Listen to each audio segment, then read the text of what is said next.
Hello student, आज की class में हम मैक्सवेल का राइट हैंड थंब रूल करेंगे।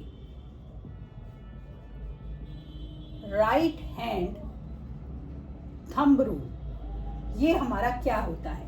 देखिए, कल की क्लास में हमने स्ट्रेट करंट कैरिंग कंडक्टर से अपना देखा कि जब हम स्ट्रेट करंट कैरिंग कंडक्टर में इलेक्ट्रिक करंट को प्रोड्यूस करते हैं या फ्लो करते हैं तो उसके चारों तरफ हमारी मैग्नेटिक फील्ड लाइन प्रोड्यूस होने लगती हैं, क्लॉकवाइज या एंटी क्लॉकवाइज। अब मान लीजिए कि मेरा वो वही स्ट्रेट करंट कैरिंग कंडक्टर है जिसमें हमारा इस तरीके से करंट का फ्लो हो रहा है। अब मान लीजिए ये जो स्ट्रेट करंट कैरिंग कंडक्टर है, हमने इसे अपने राइट हैंड में, क्योंकि हम क्या कर रहे हैं, मैक्सवेल का राइट हैंड थंब रूल कर रहे हैं। राइट हैंड में मान लीजिए मैंने इसको इस तरीके से पकड़ लिया तो मेरा जो थंब है वो कहाँ आ रहा है, वो अपवर्ड डायरेक्शन में आ रहा है।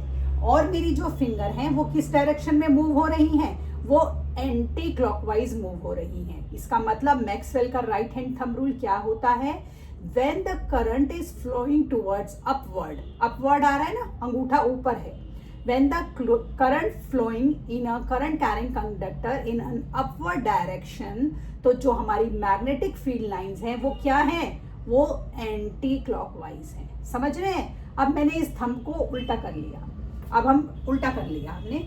जब मैंने इसको उल्टा करा तो ये जो मेरी करंट कैरिंग कंडक्टर है, तो देखिए जब मैंने इसको उल्टा करा तो अब मेरा अंगूठा जो है नीचे आ गया।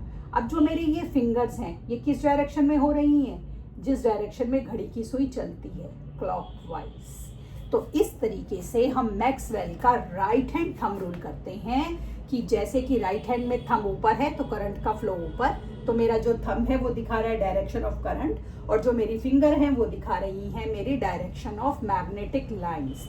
अब मैंने इसको उल्टा करा तो ये मेरा करंट जो है कितना हो गया, डाउनवर्ड डायरेक्शन में, और जो मेरी ये फिंगर है ये मेरी दिखा रही हैं मैग्नेटिक फील्ड लाइंस की डायरेक्शन जो कि थी क्लॉकवाइज। इस तरीके से हम मैक्सवेल का राइट हैंड थंब रूल करते हैं। कुछ लोग इसी से कॉर्क स्क्रू रूल भी बोलते हैं। कॉर्क स्क्रू क्या होता है, देखिए आपके जो इलेक्ट्रिक बोर्ड होता है उसमें चारों तरफ स्क्रू लगे हैं। आपको कुछ नहीं करना, आपको एक टेस्टर लेना है या एक स्क्रू ड्राइवर लेना है और उसको आपको खोलना है। अच्छे से नहीं खोल देना कि बोर्ड ही निकाल देना, मैं सिर्फ समझाने के लिए बोल रही हूँ। तो आप जब उसको खोलेंगे तो जब आप स्क्रू को खोलेंगे स्क्रू ड्राइवर से, तो वो आप जिस डायरेक्शन में स्क्रू को घुमा रहे हैं आप, तो जो ये आप स्क्रू की डायरेक्शन को घुमा रहे हैं ये आपका क्या होगा, डायरेक्शन ऑफ मैग्नेटिक फील्ड। और जब वो खुल जाएगा, बाहर आ जाएगा, वो क्या है, आपकी डायरेक्शन ऑफ करंट।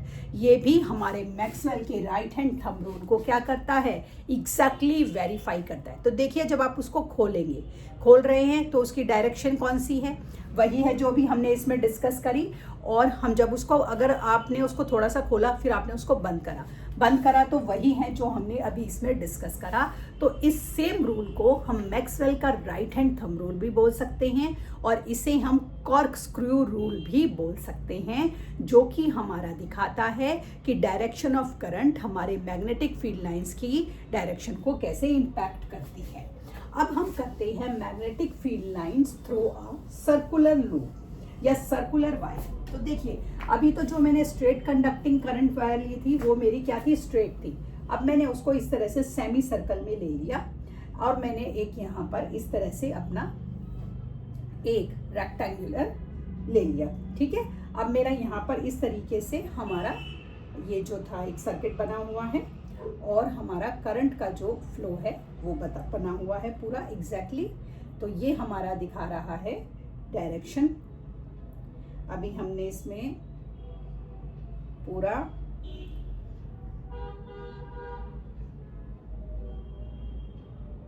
ये हमारा हो गया करंट का फ्लो, ठीक है। अब जो ये हमारा सेम सर्कुलर लूप था, इसको ऐसा करते हैं, इसको बोर्ड के अंदर कर लेते हैं ताकि हमें समझने में आसानी रहे कि फील्ड लाइंस कैसे प्रोड्यूस हो रही हैं, ठीक है। तो ये मैंने इसको बोर्ड के अंदर ले आए, ठीक है। सर्कुलर लूप है ये हमारा, हो गया। अब देखिए जैसे ही हमने इस circular current carrying conducting wire में करंट का फ्लो करा तो इसके अंदर मैग्नेटिक फील्ड लाइंस प्रोड्यूस होनी शुरू हो गई। जो ये मैग्नेटिक फील्ड लाइंस प्रोड्यूस होनी शुरू हुई वो इस तरीके से प्रोड्यूस होनी शुरू हुई। ठीक है, सर्कुलर लूप। अब देखिए, अब धीमे धीमे क्या हुआ कि ये जो सर्कल थे ये बड़े होने शुरू हो गए।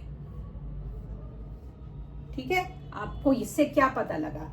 इससे हमें ये पता लगा कि जब हमने एक सर्कुलर करंट कैरिंग कंडक्टर में इलेक्ट्रिक करंट को पास करा तो उससे हमारी मैग्नेटिक फील्ड लाइंस प्रोड्यूस होनी शुरू हुई। पहली बात प्रोड्यूस हुई। दूसरी बात, जो ये मैग्नेटिक फील्ड लाइंस थी, हम देख रहे हैं पोल्स पर ये मैक्सिमम थी। आप कहेंगे कि कैसे पता लगा मैक्सिमम थी? ये इस तरह से मुझे पता लगा मैक्सिमम थी क्योंकि यहाँ पर मेरे सर्कल्स पूरे बन रहे हैं।